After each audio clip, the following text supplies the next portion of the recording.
Hey guys, it's Angelique Vestil, and in today's video, I'm going to be talking about 6 things I wish I knew when I first started my business.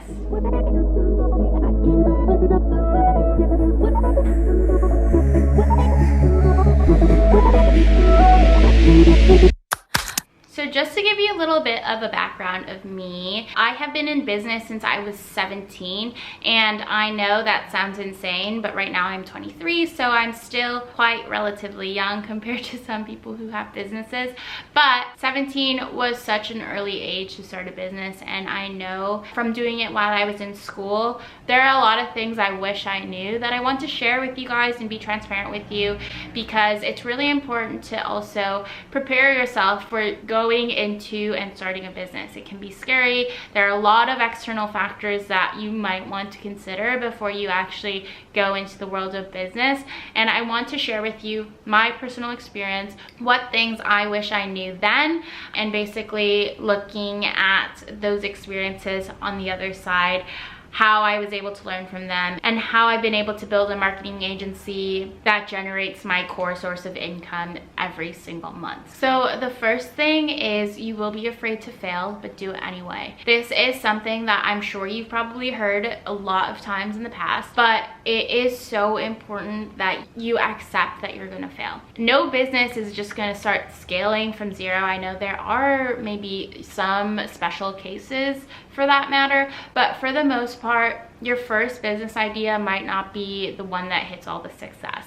The first business I started was a jewelry business, and even though I was able to generate, a few $100s here and there over the span of a few months, it was hard work. It was an inventory-based business. I was handling fulfillment from my house, and it's difficult, honestly. And that business is now closed, and at that time I was so sad because I thought me closing my business was me failing, but it gave me so much more learning experiences to move into the next business. I then started working with freelance clients, running marketing services, and then eventually went down the path of being a designer, and then eventually went down the path of creating my agency.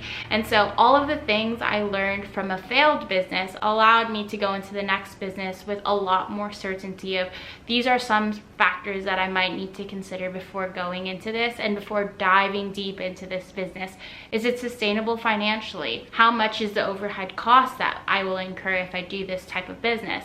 There are so many different things you might consider, but it's really important that you understand that if your business fails the first time around, it is okay. This will help you get to the next level in the next business you want to try. So your failures in your early on businesses will allow you to get to the next level in your next business. And even if you do have the business model that you're like, okay, this is what I want to do with the rest of my life, even if you fail in that business, you can still pivot, turn it around, and do a different strategy maybe next time, and you'll learn from it. So use your failures as inspiration to go into the next thing, focus, excited, motivated to really do well. And that's what I've used, is all my failures that I've had in my past, I use it as motivation, because I'm like, okay, well, this happened in the past, I learned this from that. Going into this next thing, I need to think about these things. And that is really powerful to make sure you are learning from your failures. The second thing is that it is high risk, high reward. A lot of times people ask me what it was like when I graduated university. Obviously, I started my first business when I was 17, and so going into university, I knew I wanted to have my own business when I came out of university. And so what I did actually was, after graduating college in Wisconsin, 3 days after, took what was supposed to be a backpacking trip to Asia to soul search. And it was scary. I decided the first month of backpacking, I was like, okay, I've always wanted to try this business idea. I have enough saved away to live comfortably in Asia for a year. I'm just gonna give it a go. And so I was scared. A lot of my professors and friends and family back home were like, what are you doing? You just have this, you just graduated, you have this degree, why aren't you using it? And I was just chasing a passion at that time. I was like, okay, I'm just gonna go all into this business. But I was lucky that I had been working in college and was able to save a good chunk of money to support myself during this time. And so what I did was use my savings to, you know, dive passionately into creating a business and trying to figure out a way to make a living doing what I love and how to make it sustainable. It was very high risk, very high risk. And for the first year, I was very like scared and nervous and excited. There were so many different emotions that I felt. The biggest thing I knew I wanted was to be able to work online and travel. Traveling has been such a big part of my life. When I was in college, I studied abroad, I did a backpacking trip, and I knew for certain that I wanted to build a business so that I could live a life of freedom and abundance. And I knew that was what I was working towards. And even though it didn't happen right away, that whole high risk thing is worth the high reward at the end. Because that first year of, you know, being in Asia and trying to figure out what business model I wanted to chase after, what clients I wanted to work with, should I do this or should I do that? There are so many different things, and all of them are high risk, especially when you're starting off. There were a lot of times when I was, you know, building my business and I was like, you know, maybe I should just go back, get a job, do the most logical thing. And it is scary. It is very scary. But what came out on the end was that this reward of living this life, being able to travel freely without being tied to an office. And obviously I know with the pandemic, it's a little bit different. It looks a bit different because I think everyone is at home now. But the reward was so worth it because now I'm able to see my family. Like my brother lives in Bali and a lot of my family is in the Philippines, and so I was able to prioritize the reward that was going to come out of me sacrificing all of the high risk situations at the beginning of my business. So yes, it is high risk, but it will also be high reward once you continue working towards your goal of, you know, whether that be attracting clients, building your e-com business, you know, monetizing your art. There are so many different things you can do, and they're all high risk, but the reward is so worth it. The third thing is you'll have to make a lot of sacrifices, and that is okay. I know Gary Vee always talks about like how he, you know, at the beginning of his business, he just didn't go out and he just worked. Sometimes that is what it feels like. You will have to make sacrifice to make a business work. It's your baby. You want to, you know, put all your heart and soul and passion into it. Some of the things that I had to sacrifice is after college, I basically jumped right into being a business owner. You know, I moved to Asia and I basically just said goodbye to my life in Chicago. And, you know, that was really hard for me because I, you know, genuinely love and care about all my friends back home and wish I could be there with them, you know, and the pandemic makes it really difficult to do so. And so even sacrificing the fact of, do I stay in Asia and build a business, or do I go home and try to build a business there, which is a lot more expensive than living in Asia, but also a lot more stressful in terms of, you know, living. I'm currently in Thailand right now, so the way of life here is so very chill and relaxed, and there's also a big community of entrepreneurs here, which also makes it really exciting. But there are sacrifices that I've had to make, especially during the pandemic. I haven't seen my family and, you know, over a year and a half or so, since 2019 basically, and that has been really difficult. So there will be sacrifices that you'll have to make in order to make the business work for you. You'll have to say no to things, you'll have to work hours, sometimes more, a lot of the times more hours than you would work in a normal 9-to-5. But I think, you know, working in a 9-to-5, at least for me when I did, was not fulfilling. With working a business, it doesn't feel like work because it's a passion project. I want to do this because I'm passionate about it, I'm excited, and it makes me happy. And on the other side is, yes, I do want to generate income from this, but most of all, it's a passion project. And a lot of times when I'm doing work for myself, for my business, for my clients, it doesn't feel like work. It just feels like fun projects. You'll have to make a lot of sacrifices, but that doesn't necessarily mean they're all bad. Working late hours sometimes for me is fun. I like it. Sometimes I work better in the evening than in the morning. That flexibility is kind of the beauty of having your own business, especially working online, is that you get to work on your own hours, and that's okay. People don't care if you're in the office. People don't care if you're wearing sweatpants. But even though some people might think of that as a sacrifice, doesn't necessarily mean the sacrifices you make will all be bad. A lot of them are great. On the other hand, some of them are not so much. That's just kind of the cost of a business. You have to sacrifice some things to make things work, but then once you make those things work, then you kind of have the abundance in the world to be able to do the things you love, spend time with the people you love, and then it's all worth it. The fourth thing is that all the bad clients you work with will be worth all the good clients. People always have this thing of saying like, oh, I had this really bad client once, they were so, you know, tedious.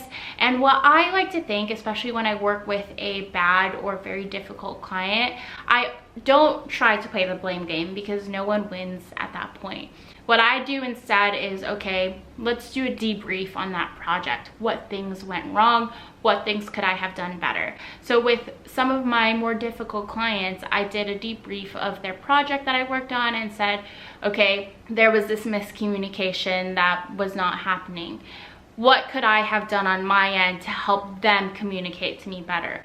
And so what I've been able to learn from some of my bad clients, I've been able to implement things that I've learned to make good clients even more happy. A lot of times that means processes, systems, streamlining that process of onboarding a client, setting expectations from the get-go of, okay, this is how many times we're going to talk per week. This is what I expect for you. If you don't respond, then you might get penalized in terms of monetary value. So all the difficult clients you work with, I promise they will be worth all the great clients you have in the future. You will encounter difficult clients, and that's okay, but it shows your compatibility with them. You're not going to be compatible with everyone, and that's okay. But those difficult clients will be worth it, because you'll learn so much of, this is what happens, this is the type of person I do not want to attract, and you'll get even more clarity of the type of client you do want to work with. And then it also gives you the opportunity to say no, which is great, especially once you get to a point in business where you are able to say no to clients. The fifth thing is that sometimes there will be high months and sometimes there will be low months. And it doesn't matter what point of business you're in, it is important when you have those really big high income months that you are preparing for those low income months. It is not certain. Online business is volatile. You know, some seasons are higher, some seasons are lower. During the pandemic, maybe not a lot of people are purchasing as much, and some people in some industries they are, because they're investing in, you know, their education and programs and stuff like that. But there will be high months and there will be low months, and it's important when you have those high months that you're putting money aside to prepare for those low months, so you're not living in this constant scarcity mindset. So what I like to do, especially when I have high income months, is distribute it into different income buckets. This is talked about in the book called Profit First, and I use this in basically all of my finances. Is when I have high income months, I distribute them into savings, taxes, owner's income, and money that is saved away for security if the business, you know, isn't able to function during 1 month. What are the operating expenses that I need to cover? And then I make sure I have at least 3 to 6 months of savings in that account. And then when there are low income months, there's money saved away to support the business operations as a whole, so I wouldn't have to close my doors. So it's really important that when you have those high income months, you're preparing for those low income months. And they will happen, because that's just the reality of business. And it's important you prepare for it, especially because as a business owner, you're putting so much on the line. You don't have the security of a constant paycheck.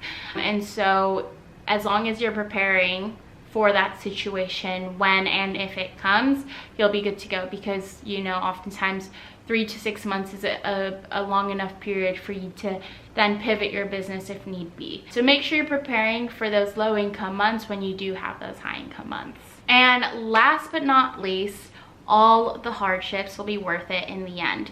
I know that you're in this for the long haul. You want to create a business for you, to live a life of purpose and passion, and fulfillment. And it is so worth it once you get to a point where your business is supporting you, because it allows you to live a life that you genuinely enjoy and want to live. You can do the things you like. If you don't want to work some days because you want to, go on a road trip somewhere, you can do that because you're the owner of your business.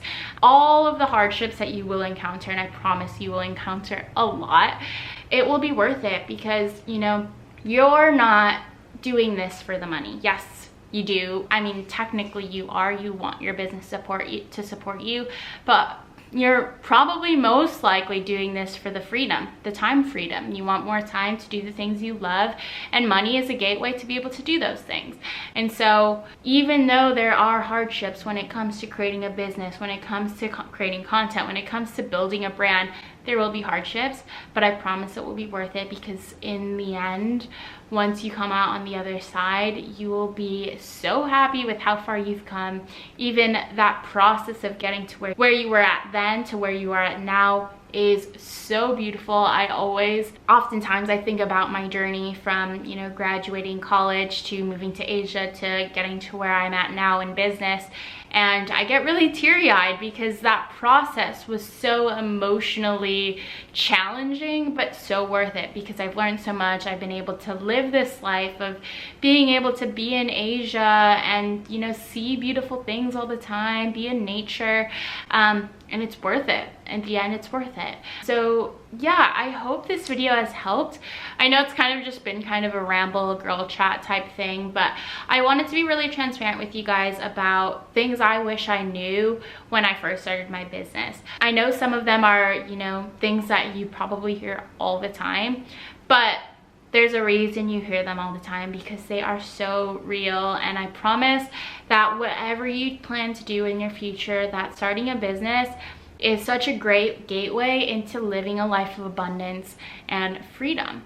And I'm so excited for you, and thank you so much for watching this video. If you like this video, make sure you hit the subscribe button and the like button, and comment which part was your favorite part or which part you resonated with most. I love hearing your guys' thoughts and comments on, my videos, because I feel that instant connection with a lot of you guys, and that's basically what this whole channel is about, is to inspire it to be relatable, to connect, to be authentic with my own journey. It's really important for me to do that because, there's all this stuff online that paints this picture of entrepreneurship is the way of life. You're gonna make 10x your money in 1 year. Like, a lot of times that's not really realistic. And so I want to paint the picture of, yes, it's going to be hard, but it will be worth it. And yeah, that's basically the gist of it all. If you're interested in learning how to build your business online, make sure you click the link below to find out more about different ways you can generate your money online. And I'll see you guys in the next video.